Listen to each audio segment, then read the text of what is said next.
தமிழ்நாட்டின் வளர்ச்சிப் பயணத்தில் ஒருவரையும் பின்தங்க விடமாட்டோம், வெல்வோம் ஒன்றாக. நம்முடைய மூத்த பத்திரிகையாளர் பிரியன் அவர்கள் இணைப்பில் இணைகிறார். வணக்கம் திரு பிரியன், இணைப்பில் இருந்தமைக்கு மிக்க நன்றி. இந்த விசாரணை அப்படின்ற ஒரு விஷயமே மொத்தமாக என்டிஏ கூட்டணிக்கு அவரை இழுப்பதற்கான ஒரு முயற்சின்னு குற்றச்சாட்டு ஒரு பக்கம் சொல்றாங்க. இன்னொரு பக்கம் அவரு கருப்பு சட்டை போட்டுட்டு இன்னைக்கு விசாரணைக்கு ஆஜராயிருக்காரு. த என்டையர் அரசியல் அரௌண்ட் திஸ் விவகாரம், இந்த விவகாரத்தை சுற்றி நடந்துட்டு இருக்கிறத உங்களோட பெர்செப்ஷன் என்ன? இல்ல, அதாவது என்னோட பெர்செப்ஷனோட விஜயோடைய பெர்செப்ஷன் பாருங்க. சிபிஐ பத்தி அவர் என்ன சொன்னார், பாஜக RSS ஓட கைப்பாவை சிபிஐ. ஸோ அவருக்கு ஒரு அபிப்பிராயம் இருக்கு சிபிஐ பத்தி. அப்போ சிபிஐ எதற்காக பயன்படுகிறது என்றதை அவர் நல்லா உணர்ந்திருக்கார். ஸோ இன்னைக்கு கரூர் விஷயத்துல என்கொயரி நடத்த வேண்டியதுதான். விஜயை விட்டுட்டு அந்த என்கொயரி கம்ப்ளீட் ஆகாதுன்றது தெரிஞ்ச விஷயம். விஜய்கிட்ட கேட்கறதுக்கு ஏகப்பட்ட கேள்விகள் இருக்கு. அதனாலதான் இன்னைக்கு விசாரணை முடியல, நாளைக்கு 11 மணிக்கு மறுபடியும் வர சொல்லிருக்காங்க அவரை. ஸோ அதனால புஷி ஆனந்த்கிட்டையும் ஆதவ் அர்ஜுனகிட்டையும் நிர்மல்குமார்கிட்டையும் மதியழகிட்டையும் கேட்ட அதே கேள்விகள் மறுபடியும் ரிப்பீட் பண்ணப்பட்டிருக்கு. பல கேள்விகளுக்கு அவருக்கும் இவருக்கும் பதில் சொல்றது வித்தியாசம் இருக்குன்றாங்க. சில கேள்விகள் ஓரளவுக்கு எல்லா பதிலும் ஒற்றுமையா இருக்குன்றாங்க. இப்போ வித்தியாசமான கேள்விகள் எடுத்து அவங்க வச்சுட்டு நாளைக்கு கேள்வி கேட்பாங்க. ஸோ அதனால இவருக்கு சிக்கல். படங்கள்ல போலீஸ் ஆபீசரா இருந்திருக்கலாம், விசாரணை அதிகாரியா இருந்திருக்கலாம். ஆனா உண்மையான விசாரணையை சந்திக்கும் போது அது மன ரீதியான பாதிப்புகளை நிறைய ஏற்படுத்தும். அதிலும் அரசியல் புற அழுத்தங்கள்லாம் உண்டுன்னா இன்னும் மேலும் பல மன அழுத்தங்களை ஏற்படுத்தும். இப்ப இருக்கிற சூழல்ல ஜனநாயகனுக்கு பாத்தீங்கன்னா சுப்ரீம் கோர்ட்ல கேபிஎஸ் போட்டாங்க, சென்ட்ரல் போர்டு கிளீன் சென்சார். அவங்களை கேட்காம எதுவும் பண்ண முடியாது. அவங்க பதில் சொல்ல போறதா கேஸ் அங்க வரும் ஆக்சுவலா. அப்போ இங்கேயும் சிபிஐ என்கொயரியில கேள்விகள் ரொம்ப கடுமையா மன அழுத்தம் கொடுக்குற மாதிரி கேள்விகள். இப்ப இருக்கிற அரசியல் சூழ்நிலையில் நீங்க முதல்ல ஒரு கேள்வி கேட்டீங்க, என்டிஏ கூட்டணியில அவர் இழுக்கிறதுக்கான முயற்சியான்னு. அதை நம்ம அந்த கேள்வியை ஒதுக்கி விட்டு இந்த விஷயத்த பார்க்க முடியாது. அதே மாதிரி ஜனநாயகம் டெல்லி சம்பந்தப்பட்ட விஷயமும் இதுல இருக்கு. ஸோ விஜயை பொறுத்த மட்டும் ஒரு சிக்கலான ஒரு ஏரியால catch 22 ஆங்கிலத்துல சொல்லுவாங்க. அந்த catch 22 பொசிஷன்ல அவர் வந்திருக்காரு. ரொம்ப சிக்கலான பொசிஷன்ல வந்திருக்காரு.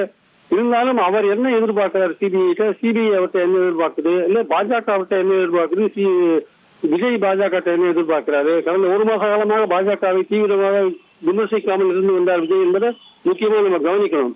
ஸோ இந்த சூழல்ல தான் என்டிஏ கூட்டணி அவரை கூப்பிடுறதாகட்டும், அல்லது திமுக அணிக்கு போற வாக்குகளை எப்படி விஜய் சைடுல தள்ளி விடணும்ன்ற ஒரு வியூகத்தை பாஜக அமைத்துட்டு இருக்காங்க. அதுக்கு எந்த வகையில விஜய் உதவி செய்வார் என்ற விஷயத்தை பாஜக யோசிச்சுட்டு இருக்காங்க. அந்த வகையில அவர் எந்த வகையில உதவியா இருப்பார் விஜய் அப்படின்ற ஒரு விஷயமாகட்டும். ஸோ இது போன்ற பல அரசியல் விஷயங்கள்லாம் இருக்கு. ஸோ இன்னும் ஒரு 10-15 நாள்ல என்ன மாதிரியான அழுத்தம் விஜய்க்கு கொடுக்கப்பட்டது என்பது நமக்கு புரிய வரும்.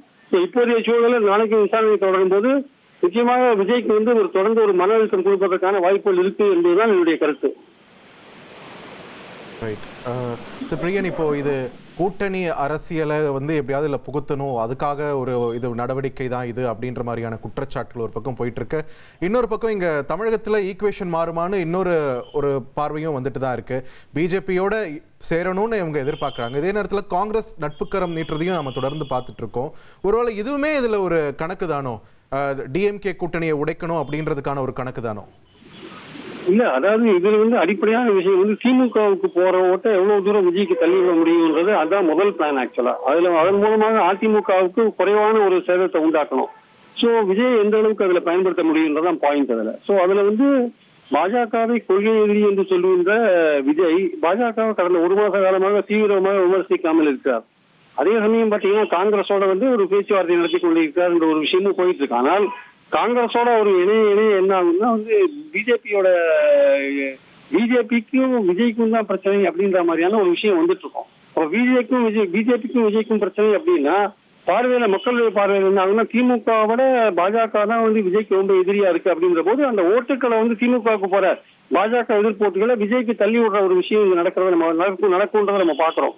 ஸோ காங்கிரஸ் சேர்ந்தா அது இன்னும் வேகமா நடக்கும். ஆக்சுவலா காங்கிரஸ் சேர்ந்தா இன்னும் பாஜகவுக்கு எதிரி தாவேகா காங்கிரஸ் தாவேகாவும் காங்கிரஸ் அணி தான் வரும். அப்போ திமுகவுக்கு போற மைனாரிட்டி ஓட்டுகளோ இல்ல பாஜக எதிர்ப்பு ஓட்டுகளோ அந்த தாவேகா அணிக்கு போறதுக்கான வாய்ப்புகள் இருக்கு.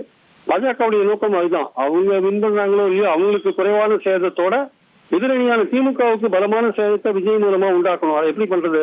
சமீபத்துல சென்னை தமிழ்நாடு வந்திருந்த பியூஷ் கோயல் என்ன சொன்னார், அவர் ஒரு ஸ்பாயிலர், அவரை தனியாவே விட்டுருங்க, அவர் ஸ்பாயில் பண்ணுவாருன்னார்.